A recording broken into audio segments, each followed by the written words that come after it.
રામૈયાની મેટરમાં જે 23 તારીખે જે સંમેલન મળવાનું હતું એ સંમેલન રબારી સમાજની સામે નહોતું કે પાટણના કોઈ પણ સમાજની સામે કે ગુજરાતના કોઈ પણ સમાજની સામે નહોતું.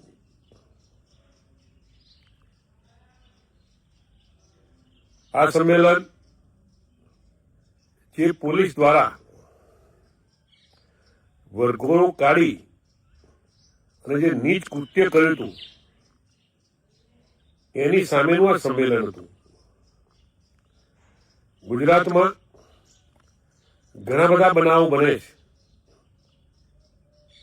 પણ કોના વરઘોડા નીકળે છે અને કોના વરઘોડા નથી નીકળતા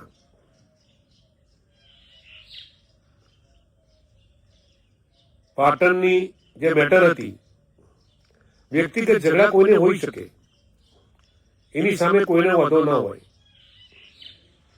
દરેક સમાજની અંદર આવા નાના મોટા ઝઘડા ચાલતા હોય છે, પરંતુ પોલીસે એની બહાદુરી બતાવવા માટે જે જાહેરમાં વરઘોડો કાઢી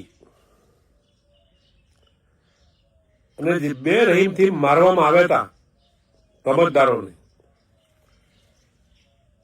એવા તમામે તમામ ગુજરાતમાં તમામ જગ્યાએ પોલીસ તમામ લોકોના વરઘોડા કેમ કાઢતી નથી અને કેમ એક જ સમાજના વરઘોડા કાઢે છે, એની સામે નું આ સંમેલન હતું.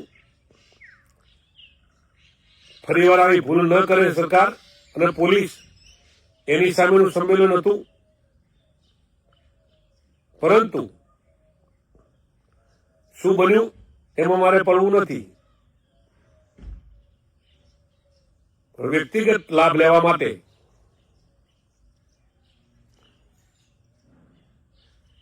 સમાજને સંગઠિત થતો અટકાવવા માટે સમગ્ર ઉત્તર ગુજરાતમાં ઠાકોર સમાજ એક થતો હતો, એને બ્રેક મારવાની જે કામગીરી થઈ છે એ મારી દ્રષ્ટિએ વ્યાજબી નથી. હું ફરીવાર કહું છું કે સરકાર વારે વારે વરઘોડાના નામે આવા કૃત્યો ન કરે એના માટે આપણે એકતા બતાવવાની હતી. કોઈ રબારી સમાજ હોય કે કોઈ પણ સમાજ હોય એની સામેનું આ સંમેલન નહોતું, પરંતુ સમગ્ર ઉત્તર ગુજરાતની અંદર ઠાકોર અને દરબાર સમાજ એક થઈ રહ્યો હતો, ક્ષત્રિય સમાજ એક થઈ રહ્યો હતો.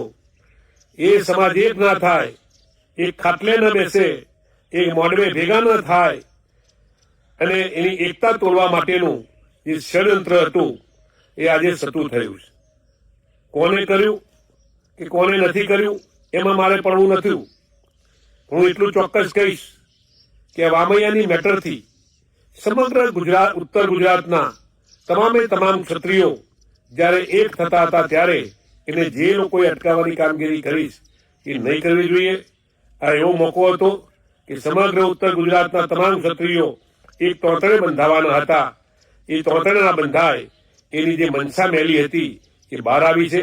ત્યારે આપ સૌને વિનંતી કરું છું કે સમાજની એકતા વધે, સમાજનું સંગઠિત બને અને સમાજ શિક્ષિત બને એ દિશામાં આપ સૌ આપણે કાયમ આગળ વધીએ.